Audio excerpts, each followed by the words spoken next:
皆さんこんにちは。野良小屋へようこそ。はい。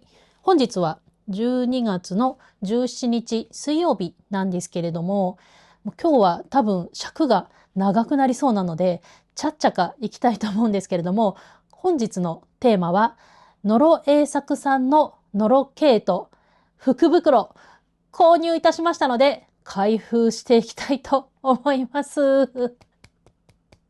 はい。買いました。福袋。ね、買っちまいましたね。ちょっと前に湯沢屋さんで大玉福袋を買ったんですけれども、なんか今思うと序章に過ぎなかったのかもしれない。今回はね、もう大散財をいたしました。でもね、どうしても欲しかったのと、もうこれが買えたら、もうこの福袋シーズンは終わりでもいいかなっていう気持ちで、覚悟を持って買わせていただいたので、もう開けてないです。まだ全然開けてない。さっき佐川急便が持ってきてくれたんですけれども、まだ開けてないですが、もうすでにもうトゥンクしております、胸が。もうね、ときめきが止まらないです。はい。で、開封動画なので丁寧にやっていきたいんですが、一応その前にね、もうこのチャンネルがそもそも雑多すぎて、いろんなジャンルの方が見てくださってると思うので、ノロケイトとはというところもちょびっとだけお話ししようかなと思います。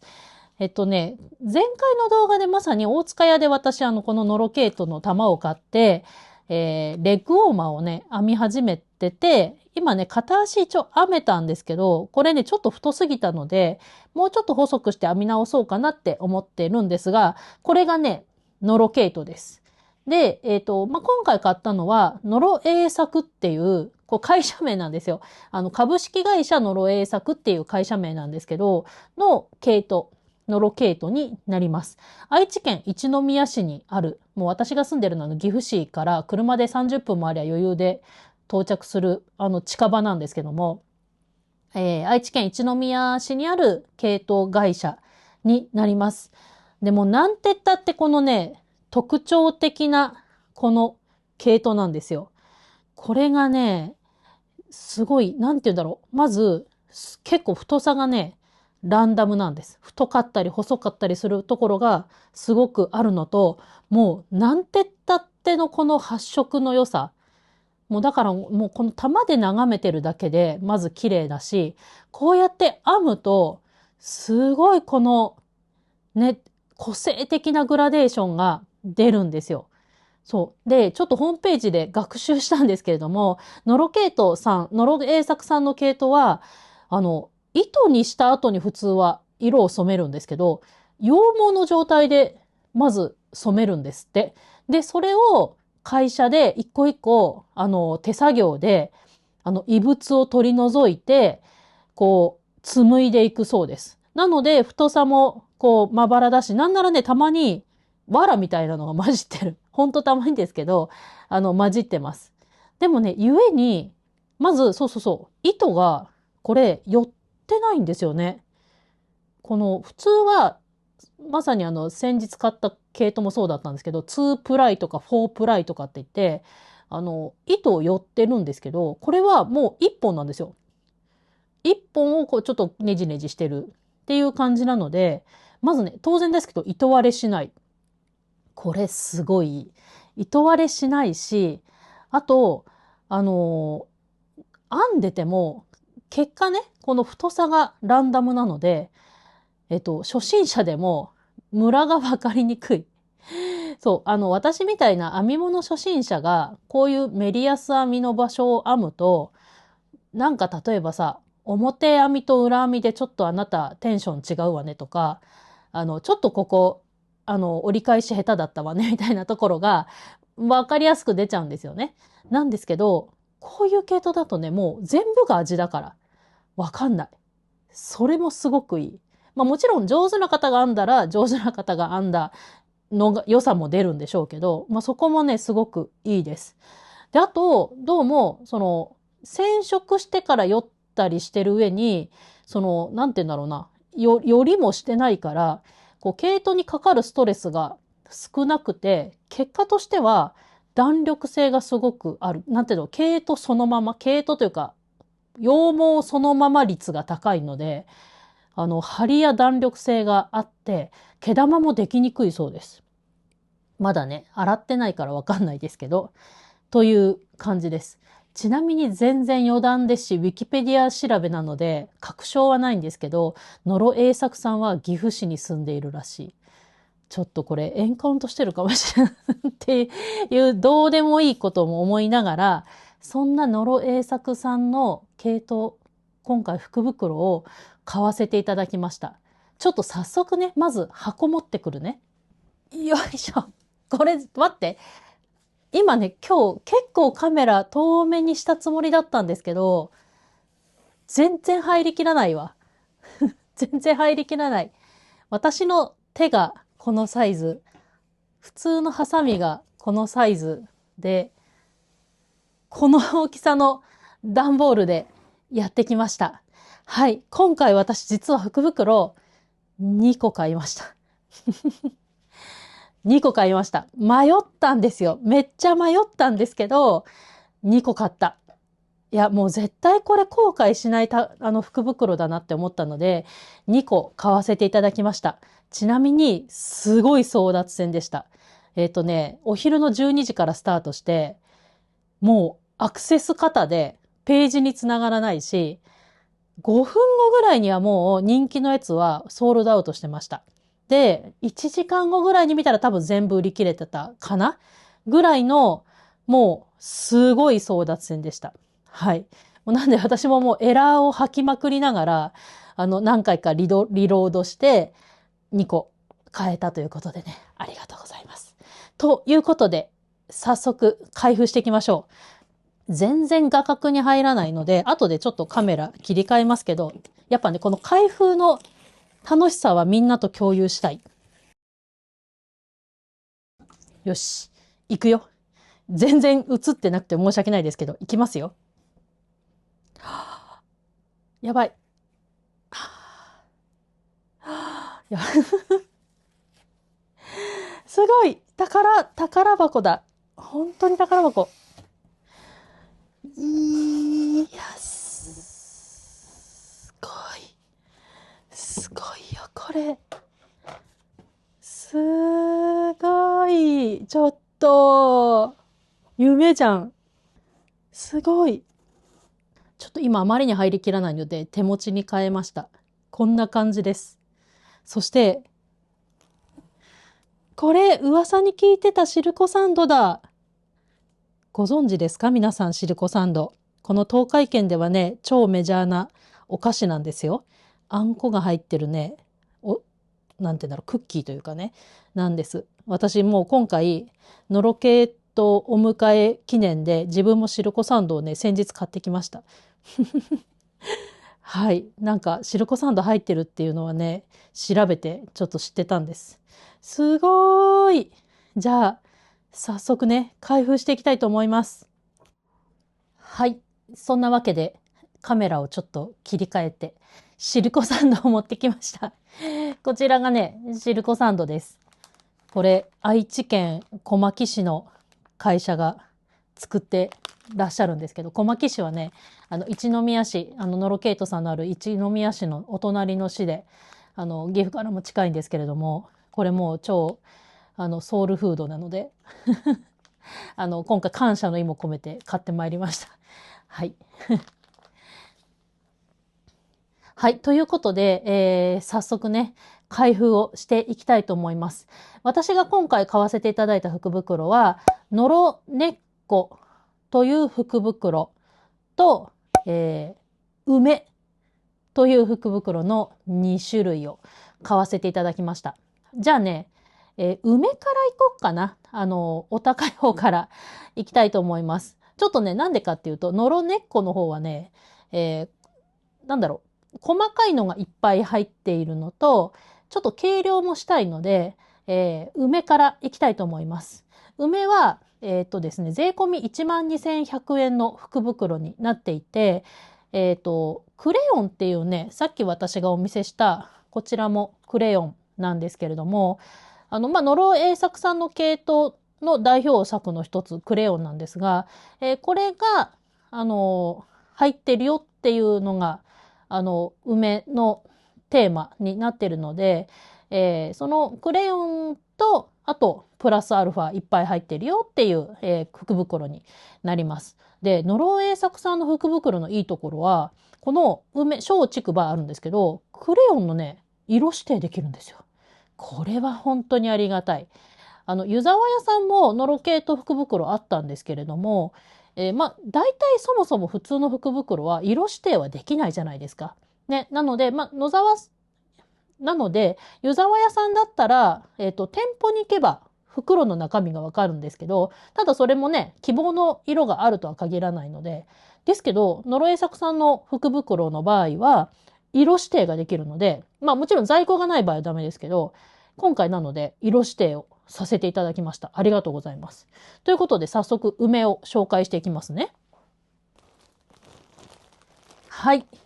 まず私が指定した色の、クレヨン10玉。すごい。もう、なんならね、そう、基本これだけでほぼ福袋代ぐらいです。はい。なのでね、もうこんでお得、すでに。で、私は今回、クレヨンの何番だっけな。475。475という、色番を買わせていただきました。このね、緑ベースかな、緑ベースだけど、ピンクが入ったり、濃いオレンジ色、茶色っぽい色が入ったりと、結構ね、青以外のグラデーションが入っている感じの毛糸です。私ね、結構黄緑系の色が好きなのと、これならね、なんかウェアとかにできるかなって思って。可愛い色だけど、そんな派手派手しくもないし、すごい何にでもいけそうだなって思ったので、買わせていただきました。確か、どうだっけな、新色なんだっけな。忘れちゃった。その辺はちょっとあんまり覚えてないですけど、一応ね、大塚屋で色を下見してきました。やっぱね、実物じゃないとわかんないとこもあったので、ホームページに色見本は載ってたんですけど、一応下見をしてきたという感じです。はい。で、ここからはもう完全福袋要素ですね。何が入ってるかわかんないとこですけども、じゃーん。やばい。あ、そうだ、これだけじゃないので、ちょっと誤解を招かぬように、こんだけだね。はい。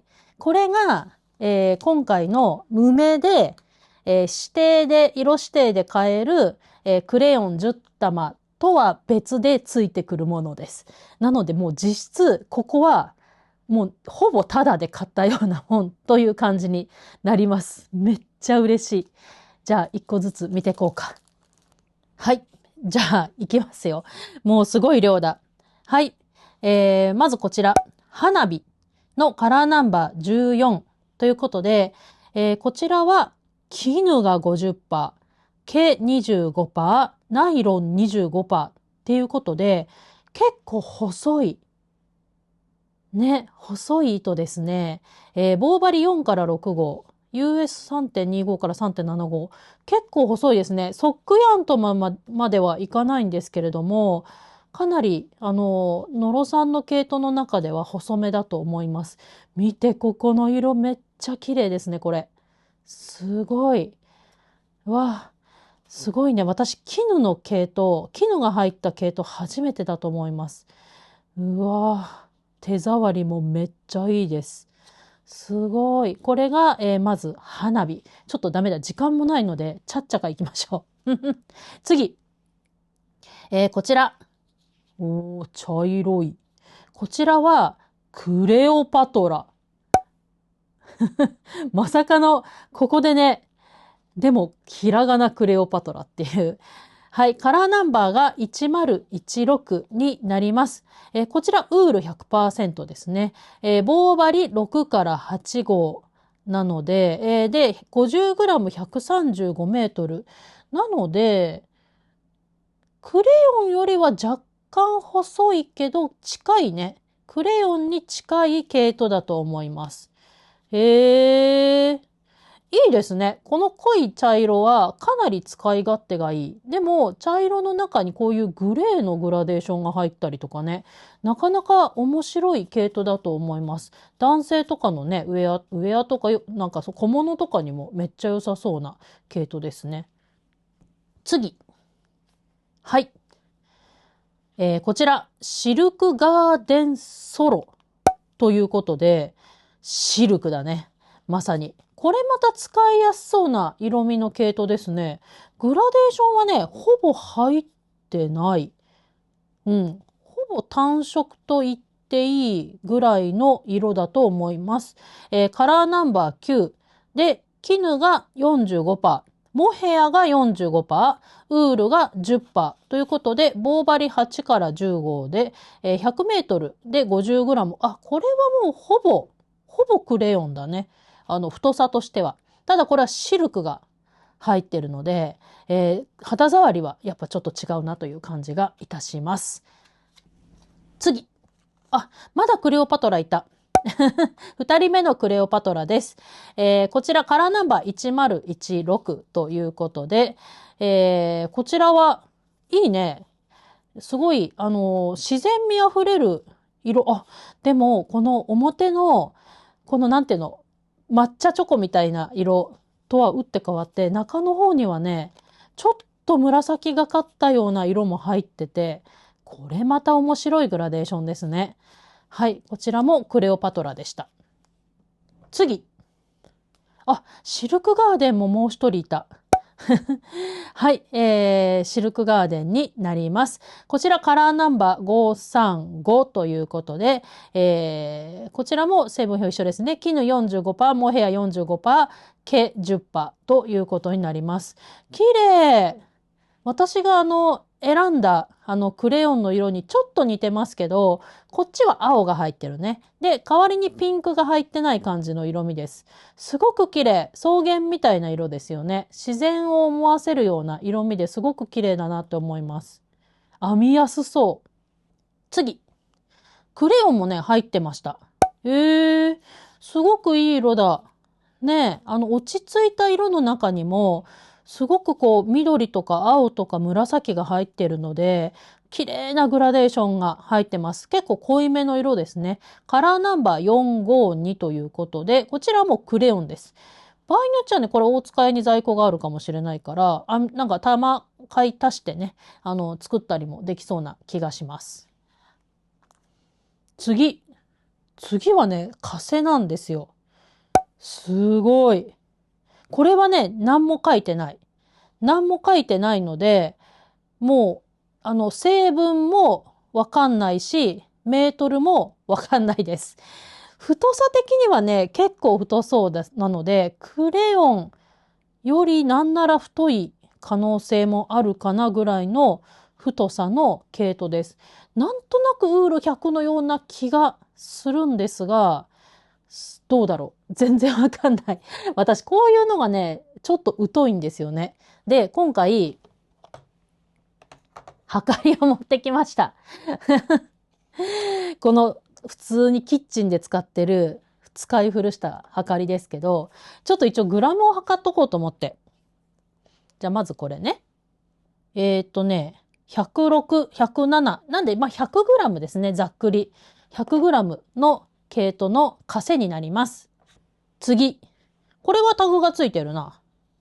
こちらは、モッサ。その名の通りね、もっさとした毛糸になります。結構なんかファンシーヤーンに近い、このちょっともさもさもさーっとした感じですね。まさに。で、これがいっぱい入ってるよ。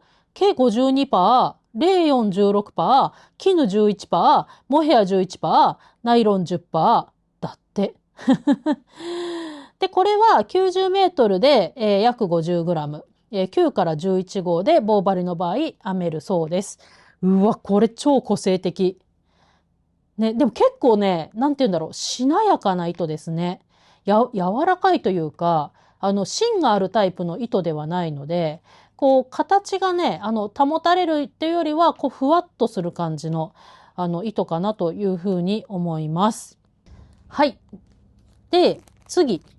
こちらは今回福袋購入の際に書いてあったんですけども、未発表の新作を入れます。ということで、そう、これもね、この小竹梅を買う、ちょっとね、メリットポイントだったんですけれども、ということで入ってました、野菜畑っていう系統になります。うわー、もう開けたくない。開けたくないけど開ける。うわー、私こういうシール取っとく人なんですよ。にゃー。よいしょ。ちょっと一旦こっち側にあとか。うっすらと。はい。こちら、野菜畑になります。ウール 100% で、あ、200メートル入ってるんだ。結構ぎっしりですね。ありがたい。棒針8から15ということで、クレヨンサイズか。そうだね。クレヨンに近い感じだと思いますけど、色がね、なんかグラデーションのピッチは長いのかな、ちょっとクレヨンとかよりも。なので、割とね、使いやすい色味ですよね。これはピンク、黄色、茶色系のね、暖色カラーのグラデーションが全部続いているような気がします。いいんじゃない？これめっちゃ使いやすそうな気がします。野菜畑。ここにさつまいもの絵が描いてあるんですけど、さつまいもっぽいかもね、色味としては。うん。お野菜っぽい色がしています。すごい可愛いし、使いやすそうだな。いいな。これはちょっとね、実際に商品として発表されるのが楽しみですね。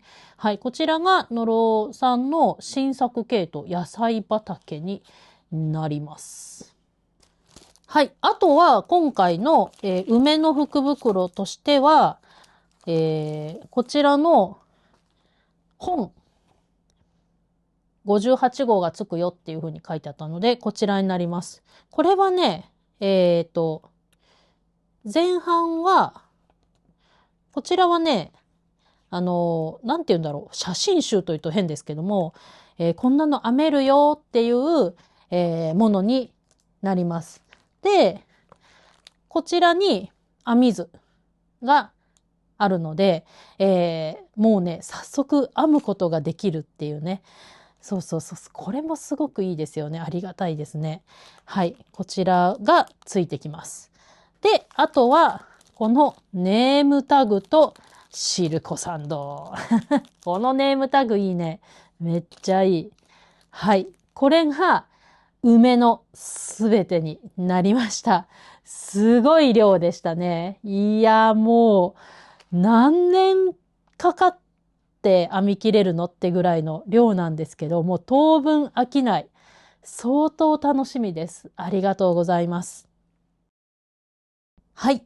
では次は、のろねっこという福袋をね、紹介していきたいというふうに思います。こちらは税込み6600円ということで、かなりね、のろえ作さんの福袋の中ではお値打ちなもので、多分ね、これが一番人気なんじゃないかな。なので、多分一番早くソールドアウトした気がいたしますが、こちらはね、先ほどの小竹梅と違って、メインとなっているものが切り株ボールっていうものなんですね。で、こちらも一応商品として存在するんですけど、これは、そもそも、なんて言うんだろうな、もういろんな種類の糸を、もう太さも混ぜ率ももうバラバラでセットにしたよっていうものなので、もう色とか素材とか量とかは、指定できないものになります。で、この切り株ボールが、500g 入ってるのが、こののろ根っこ福袋の、まずその基本となる、商品になります。で、プラス詰め合わせを、お送りしますよっていうのが今回の福袋になってます。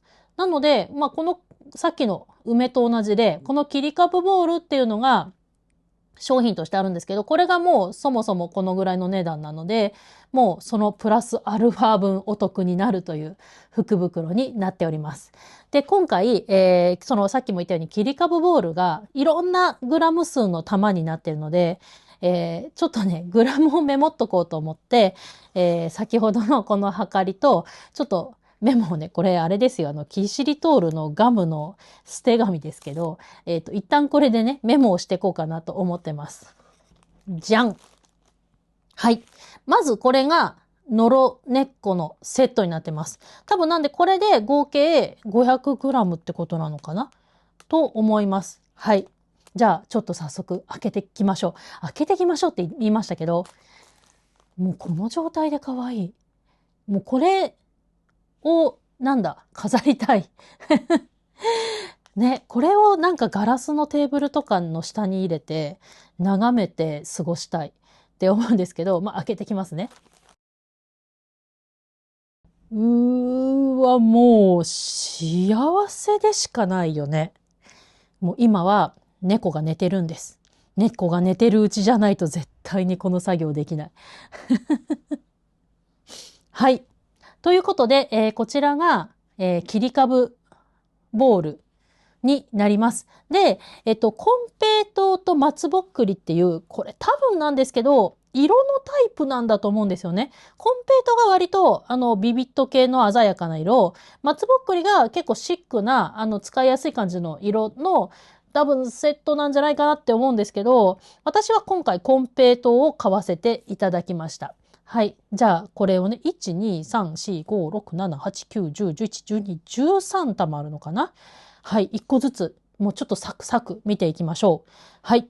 いいよ。はい。まず、こちら。これ単色かなね。紫の、ほぼ単色だと思います。割とクレヨンぐらいのサイズの太さかなと思います。こちらが 47g。ダメだ。測るの時間かかるから後にしよう。はい。まずじゃあこちらが、紫のほぼ単色です。次。なんかちょっと特徴的な肌触りだな。なんか多分毛じゃない何かが入ってると思うんですけど、ちょっとサラッとした感じなので、絹かもしれないし、河川系かもしれない。結構軽いです。色は結構複雑な色がいっぱい入ってて、だいぶ細めですね。へえ、かわいい色だな。紫がベースかと思いきや、いろんな色が中に入ってます。次。はい。これちょっと小玉ですね。オレンジが表に出てますけど、ピンクとか茶色が入ってます。これはね、クレヨンよりちょい細かなっていう感じがします。軽めですね。これも毛100じゃないかもしれない。次。はい。こちらちょっと太めですけど、これおもろいのは、なんて言うんだろう。こう、ノロケートのクレヨンとかって、まあこれなんかそうですけど、割と単色の部分は単色だったりするんですが、これは結構ね、ずーっとマーブル模様な感じの色味が続いてる中に、さらにグラデーションが入ってるって感じですね。でも全体の色味は紫系で統一された感じの色味です。次。あ、これさっきのにちょっと似てる。ちょっとね、何か混ざってるね。さらっとした感じの。で、すごい、ネイチャーカラーだね。この緑が急にビビッドな色が入ってるんですけど、ベースとしてはまさに根っこって感じの色じゃないですかね。すごい自然の色に近い感じの。これはちょっと編み上がりどんな感じになるのか面白そうですよね。次。これ、いっちゃん個性的なんじゃない今回のセットで。結構、ね、派手めですよね。こう、ビビット系の色の派手めじゃないんですけれども、シックな色なんだけど、結構派手めかなって思います。で、毛糸もね、ちょっとさらっとした感じの色ですね。色というか質感ですね。うん。糸はね、そこそこ細めかなという感じがするのと、ちょいちょいね、糸のようなループが見えるんですよね。こう、わかるかな糸のようなループが見えるので、入ってる毛糸の中に、なんかこの細い糸のようなものが混ざってる気がします。はい。次。こちら。割とこれはね、スタンダードな感じのオーラを感じますね。計100%なんじゃないかなって、すごい、だんだん触っていくうちに、ちょっとだけわかるようになってきた、いろいろ。ありがたいですね、そういう意味では。はい。これはね、結構エメラルドグリーンが表きてますけど、中の方はね、結構濃いめの紺色とかが入って、特徴的な色味ですね、これも。はい。次。これも毛っぽいな。これはまたえらい優しい色ですね。すごい。なんかノロケイトのって、割と色味がね、濃い色が多いじゃないですか。そういう中でね、こういう生なりっぽい色ってちょっとレアリティ高いですよね。で、この水色。水色綺麗だな。この系統すごく優しい色でいいですね。好きです。次。お、太い。これは結構太いし、これは結構ね、ふわっとしてる。なんかアクリルとかポリのような軽さを感じますね。なんだろう。うん、多分そんな気がします。アクリルケイトのような、その、独特のふわっと感があるな。で、これも全体がマーブル模様になってますね。これなんか普通に使いやすい色じゃないですかね。なんかそんな主張も激しくなくて、でもいろんな色が入ってるので、めっちゃ可愛いです。次。情熱的な色だね。赤い。でもこの赤の中にも紫系もあればオレンジ系の赤もあって、グラデが綺麗だ。これちょっと細めの糸だな。うん。ソックヤンまでいかないですけど、そこそこ細いです。中はね、緑、濃い緑と濃い茶色。これは綺麗なグラデーションですね。なんか火星みたい。綺麗。次。わ、なんだこれ。コットンコットンみたいな、サラッサラ感がある。コットンじゃないなんか夏糸っぽい食感がします。うん。すごい軽い。これは色も相まって、夏に使えそう。いいね。こう、夏のちょっと肌寒い時用の、例えばアームカバーみたいなのとか、足首のね、なんだ、レッグカバーじゃない、なんて言うんだっけとか、そういうね、夏のちょいアイテムとかに良さそうな肌触りですね。色もレモン色ですごく綺麗です。次。これまた主張の激しい色きたよ。すごいアメリカンな色が来ましたね。こう緑もなかなかにクレヨン。そう、なんかクレヨンみたいな色だね。全部が。すごい子供が描いた絵みたいな色してる。すごい。面白いね。ブランケットとかにしたらすごく可愛いんじゃない？太さはちょっと細いかな。棒針5号あたりぐらいで編みそうな太さを感じますけど、色がもう全部入ってるってぐらいの、すっごい綺麗な色ですね。ラスト。あ、もうこれはもう、わかりやすい。セリアのケークとかに近い、同一系のグラデーションでね、まとまってて、めっちゃ使いやすい色ですね、これは。普通に、よく見るグラデなんですけど、すごいノロケートさんの中では、なんかね、これも一つの個性に見えますよね。こうなってくると。これはなんかでもウール100っぽいな。はい。以上、13玉が、今回の私の、ノロ根っこ切り株ボールのね、ラインナップになりました。面白い。すごいね。これはでも、もちろんこれで全部で例えばブランケットとかを編んでもいいんだけど、若干ジャンル分けしてもいいのかもしれない。もう完全にわからないので成分は。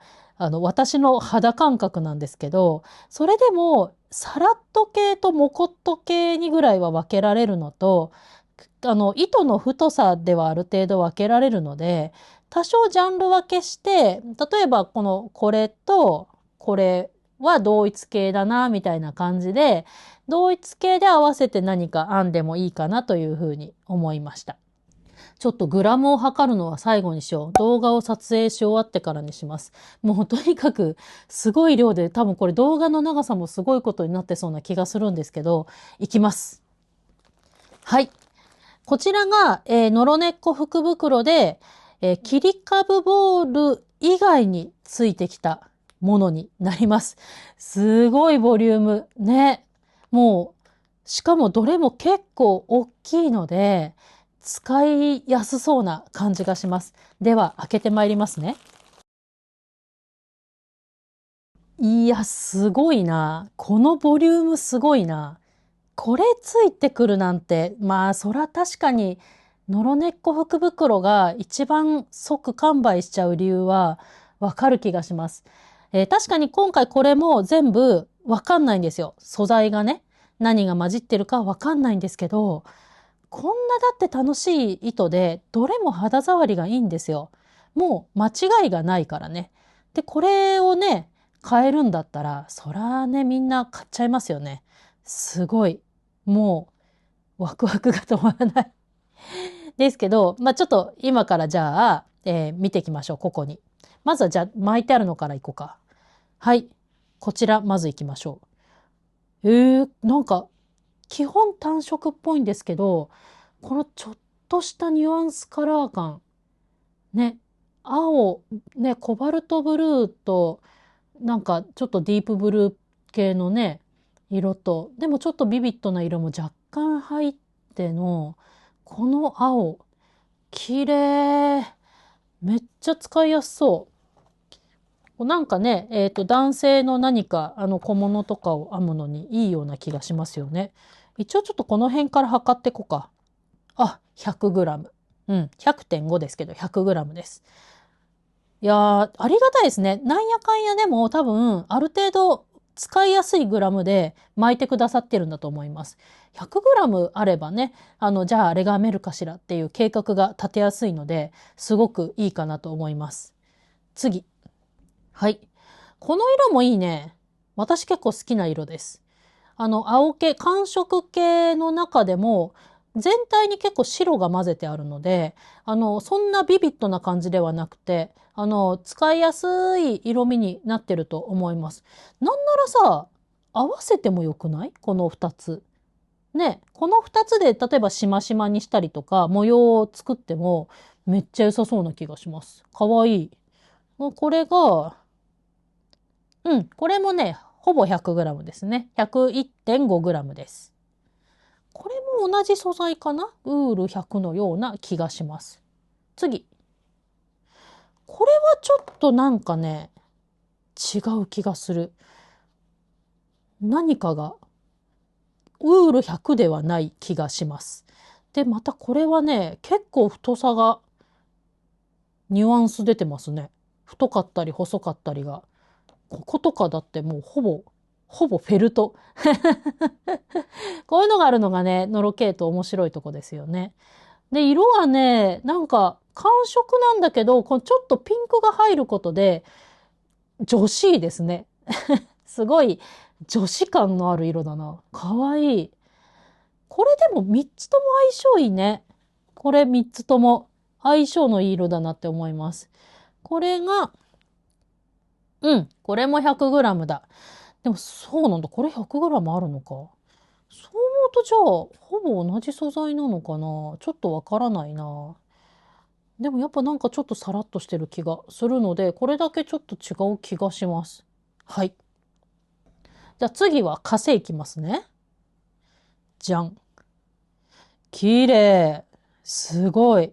こういう色ってね、なんかなんだろう。ね、ヨーロッパのね、デザイナーとかがデザインしそうな、このおしゃれな、こんなマフラーあったらめっちゃおしゃれじゃないですか。この色。ね、グレーと青と赤のこのグラデよ。すごい綺麗。こんなん首元に巻いてあったら最高じゃないですかね。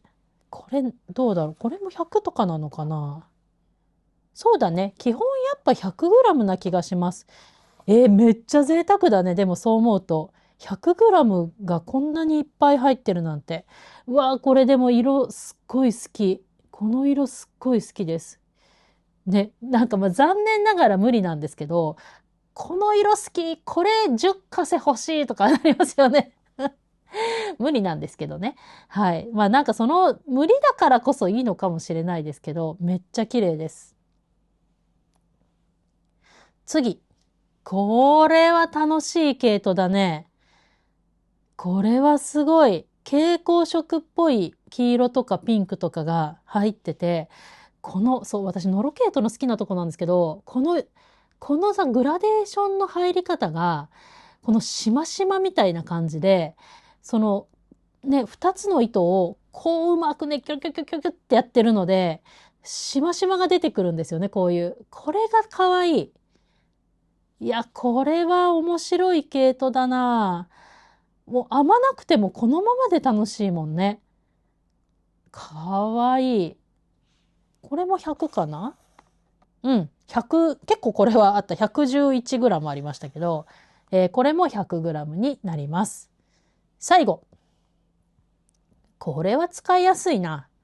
これはもうグラデーションとしては割と、シンプルといえばシンプルなので、めっちゃ使いやすそうな、感じになってます。黄色、グリーンというよりは青か。黄色と青のグラデーションのような感じで、結果グリーンもちょっと入ってきますけど、なんて言うんだろうね。こう、なんか若草色っていうにはちょっと、もうちょっと彩度が落ちる感じはするんですけど、まあでも抹茶とかね、若草に近い感じの色で、これは綺麗だね。これもカーディガンとかにしたいわ。これも5カセぐらいいただけませんかね。めっちゃ綺麗。これはね、今回のこのカセは全部ウールっぽい感じがするけど違うのかな。ちょっとこれだけ軽い感じがするかな。で、これもおそらく 100g だと思います。うん、100g ですね。116g ありました。これが、全部でノロ根っこの、福袋になります。これで6600円税込みは相当安いですよ。だって今もうこのおまけでついてきたこれで 600g ありますからね。ね。もうそんでだいぶ安い。いや、今なんかね、福袋で安い高いとか、得した原価がとかっていうのは、あんまり、まあちょっと、こんだけ値段の話をしておきながら、品のある話では全然なかったので申し訳ないんですけど、まあでも、お得だわ。これはお得。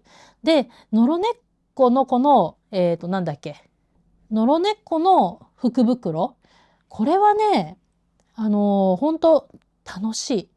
そう。で、いろんな素材のをちょっとずつ、いただけるので、めっちゃ楽しいんだけれども、これを使いこなせれるかどうかっていう技量の問題もあったりするので、なので、ちょっとね、編む方の方向性によって、あの、根っこ派と、いわゆる梅とかを買われる派で分かれるかなって思います。もうレシピ通りにきっかり編みたい方は、やっぱり松竹梅の方が分かりやすいし、いやいや、そんな別に何が混じってるとかをもうランダムでもいいよっていう方は、もうこのノロネッコがめっちゃ楽しいし、創作意欲がすごく湧くと思います。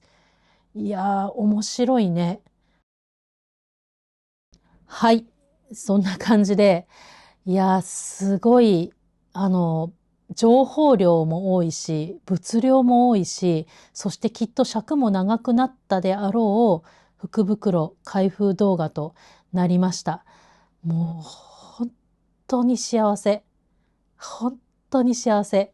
もうね、世が許すなら、ずっと触って一日を終えたい。